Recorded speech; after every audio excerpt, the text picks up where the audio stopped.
What's up, everyone? It's Scotty with MoneyVest. So today we are going to be talking about the entire market. I'm going to go over, share my thoughts, share my views on what's happening after the first trading day of 2024. We saw a big rotation out of tech, out of Magnificent Seven, out of your core sort of big tech companies over to other parts of the market.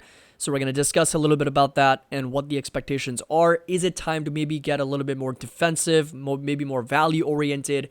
How's the market positioning itself? Because this has been the worst start for the stock market and the bond market in over 20 years. In over 2 decades, this has been the worst start for the market. So we're going to discuss a lot of different things here in this video. As always, make sure that you drop a like, subscribe to the channel. I would really appreciate that. And link to our Discord and Patreon is going to be down below if you're interested in joining and, of course, being a part of our MoneyVest community. There is a 16% annual discount that I did extend that sale for a couple more days if you're interested in joining and taking advantage of that. You get members-only private videos. This is ad-free content along with all these spreadsheets with my fair values and my watch list, and the Discord channel with over 20 plus channels, including options alerts, trade ideas. Everything's going to be included over there as well. And do connect with me on Instagram. I do post a lot of interesting stories, portfolio updates, P&Ls.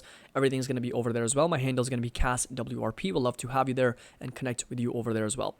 So stocks and bonds fall in tandem to great 2024, and it's the worst start of the year in more than 2 decades. So what this chart basically shows us is both TLT and SPY's first day performance for the year, and not a single year you can find here in the last 20 years that both the stocks and the bonds have dropped at the same time. They've increased at the same time. In 2017, they both went up, but not a single year you can find here where they both dropped at the same time, which again is quite interesting to see that in 2024, especially first day of the year, we did see both the TLT, which is the bond market ETF, 20-year treasuries, because the treasury yields were pushing higher, so there's an inverse correlation, and the stock market also did drop pretty aggressively as there was some profit taking and some de-risking happening a little bit as well because there was a significant rotation. And this is very, very common. And, I really want to help everyone understand how the market dynamics work so that you are always prepared psychologically, even if you are not prepared with your portfolio, with maybe hedging or trading, at least you are prepared on a more psychological basis. So you're expecting the most unexpected outcomes. You're always comfortable with what happens in the market psychologically, even if you are not prepared completely on a portfolio basis, you haven't rebalanced or you haven't taken any hedges, at least you know what is potentially going to happen, okay? Because the probability of that happening is quite high. And that's exactly why we try to understand the risk and the reward and understanding the market cycles and the pendulum of the market. And one of the greatest changes in my investing career happened when I started learning about Howard Marks and his strategy in assessing the current present situation instead of always trying to predict what's going to happen in the market. So what we witnessed here was nothing short of a rotation, right? This was just a rotation. This was a very much profit-taking, de-risking type day yesterday where we did see the overcrowded tech trade. We've talked about this in our previous videos. Nvidia, Broadcom, Apple, Microsoft, Adobe, Google, Amazon, Meta, like a lot of the companies that are red pretty much on the day. This is the entire market, by the way. You can kind of see where the red is. And these are the stocks that rallied 40, 50, 60, 80, 100, 200, 300% in 2023. So a lot of folks are sitting on huge gains on these companies, on these stocks, right? Just think about the market psychology. If you're sitting on massive gains on these stocks and other parts of the market continue to be relatively cheap or underperformed in 2023, especially when you consider consumer defensive and staples. I'll go over some examples. Staples, financials, healthcare, biotech, a lot of these parts of the market are still depressed. 2023 was not a good year for them, right? And it's kind of interesting because if you're invested in tech, right? If you're invested in tech, if you're invested in growth, you had a phenomenal year. Right? You had a phenomenal year. All we can see was 2023 was fantastic. But put yourself in someone's shoes who was invested in, let's say, staples and a little bit more defensive part of the market. How was 2023 for them? Think about that for a second. How will they remember 2023 if they were invested in defensive or staples or healthcare? It was not a good year for them. They had a terrible year. They underperformed the S&P, right? They did not do well. And those were the stocks that didn't really move. And The market kind of senses that, especially if somebody had a phenomenal year with tech and growth and they see opportunity elsewhere to kind of reallocate or de-risk or take some profits off the table. And of course, when you pile on all the other technical indicators with the fact that the markets were overbought, overextended, there was a lot of concentration, majority of stocks were trading above their 20-day, 50-day moving averages. It's just a setup for a pullback and some profit taking. That's exactly what happened. I mean, if you take a look at our core watch list, AMD, ASML, Netflix, Apple, Palantir, Adobe, Nvidia, all these companies, 2023 was fantastic. I mean, they have all gone up at least 20%, if not more than 20%, 40, 60, 80, 100%. All of them sold off yesterday. Pre-market, we're slightly down even further. The bond market sold off, right? TMF, LQD, TLT, USIG, IEF, all of them pulling back at least, 0.5% to as much as 2%. And look what happened to the other side of the spectrum, or the other part of the market. Merck, Amgen, Verizon, UNH, Walgreens, Johnson & Johnson, Coca-Cola, Procter & Gamble, JP Morgan, Walmart, Dow Chemical. Of course, we got Goldman Sachs, 3M. A lot of them very, very defensive, very, very safe stocks. If you take a look at Waste Management, which is WM, on the day, they also pushed up 28 basis points. On the week, they're up again 28 basis points at the moment. So Waste Management, also very recession-proof, very defensive, very staple stock. This right here is XLP, right? The consumer staple stock, ETF, up 1%, pre-market up another 21 basis points. So already starting off the year on a strong foot, pushing up over 1.5% after having a very brutal 2023. This ETF was actually down in 2023. This right here is utilities, up over 1.5%, almost 1.5% yesterday, pre-market flat. But again, utilities did not have the best year in 2023. This right here is what the market's pricing in. So the one thing that I think is really important to always understand is the market's going to move in cycles, okay? Markets are going to go up, they're going to go down. They're going to go up, they're going to go down. There's going to be overbought, overextended conditions. They're going to be oversold, sort of sold off conditions where stocks are really, really cheap. They're come down to really oversold levels. That is going to always, always, always happen. And when we try to assess the risk and reward, that's all we're trying to understand is if the markets are overbought, long trades are off. It's unfavorable. In that moment, all I'm doing is selling calls and waiting for opportunities to deploy cash for when the markets do pull back and become oversold again. Simple. When the markets are oversold, all I'm doing is selling puts and deploying cash and getting into the market and once again, taking advantage of those deals, dollar cost averaging, and buying stocks. So it's that simple, and keeping it very simple and focusing on the quality of signals, quality of indicators, and kind of disregarding all the noise.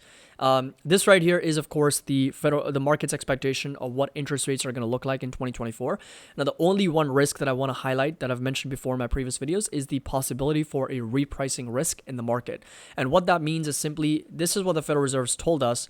This is what the market's pricing in, okay? So if I were to basically put that in very simple terms, is market's expectations are for 6 to as many 7 rate cuts, okay? This is the main reason why the markets have rallied. This is the main reason why tech and growth has rallied.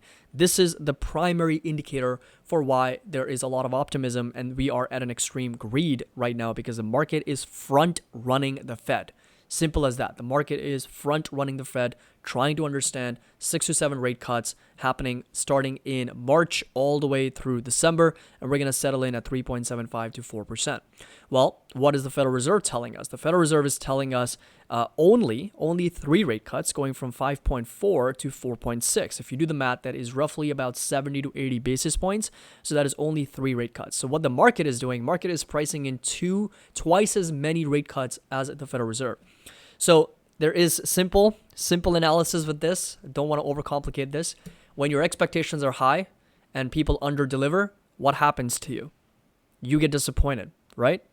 When you have very low expectations and you see someone over-deliver, what happens?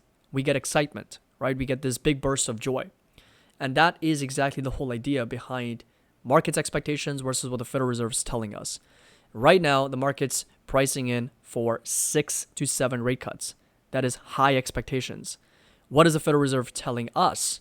Only 3 rate cuts. So that is a potential under-delivering on what the market's high expectations are. So what does that leave us? Disappointment, right? Not saying that is going to happen. Okay, so if this projection changes over the course of 2024 and this increases to 6 rate cuts to match the market, guess what? The market's already pricing in 6 to 7. Is that going to lead to a bigger rally in the market? That's a big question. Because if what market's pricing in and expecting happens, that doesn't lead to any big burst of joy. That doesn't lead to like big excitement. Okay.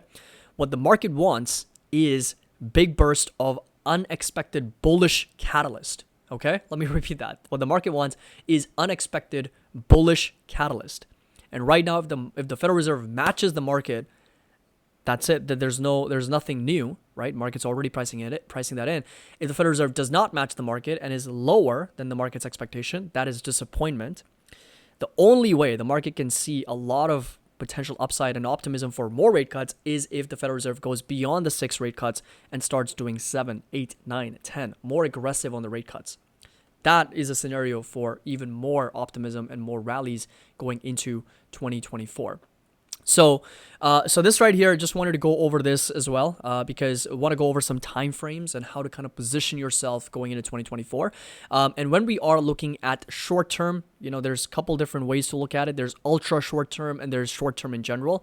I consider ultra short term between 1 to 4 weeks if you are being tactical in your trading, and 2 to 6 months. So that of course requires being more active and more tactical. Regular short term is between 6 and 12 months. So if your time horizon is anything under 12 months, that is considered as short term or ultra short term, depending on weeks and months. Medium term is 12 to 24 months, and long term and ultra long term is going to be denoted in years. And we're talking 2 to 5 years to as many as 5 to 10 years to as much as 10 to 50 years, right? Yes, that's when ultra long term comes in. And that's when we can be a little bit more passive and more broad-based in our approach, because markets and economy and everything is going to grow over the years. And as a result, it is going to be reflected in the prices in general prices for asset prices, markets, everything. So if you are being ultra short term or short term in your trading, yes, it requires us to be more tactical, be more active involvement. But if your goal is to invest for the long term, which is 2 to 5 years or 5 to 10 or 10 to 50 years out, you can be a lot more passive and kind of disregard a lot of the noise and simply focus on dollar cost averaging and high quality ETFs and stocks, and continue to kind of follow that process of consistency. Because as we have already discussed before, if your time horizon is shorter, the probability of losing money is higher. If your time horizon is longer, the probability of losing money is less. Only less than 1% probability that you lose money in a 15-year plus time horizon. So that again is a very, very good statistical data that you can use to your advantage and kind of understand that, okay, what's my time horizon? Do I want to be more active? Do I want to be more passive? That's going to be dictated by what your time horizon is, because markets are more volatile short term and they are less volatile over the long term, because long term, of course, they continue to move higher. Short term, they're a little bit more volatile. So the key takeaway from all of this is simply understand that, okay, in 2024, there is a possibility, not saying that this will happen, that there is a possibility for the markets to be disappointed if the Federal Reserve does not live up to the market's expectation and underdelivers on the rate hikes. That is it. That's the only thing that I want to get across, that there is a repricing risk that the market carries right now.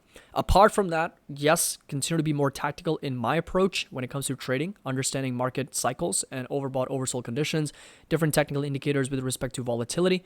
And at the end of the day, of course, when I'm investing long-term, 5 years, 10 years, 20 years out, not worrying about so much what the economy is doing or what's the Federal Reserve doing, where inflation is, simply dollar cost averaging and keeping your mind at peace, being more passive and just disregarding all the noise and all the worries that the market carries and the fear that comes with investing in the market. Just disregard, and in my opinion, just dollar cost average consistently over time in good quality stocks and ETFs.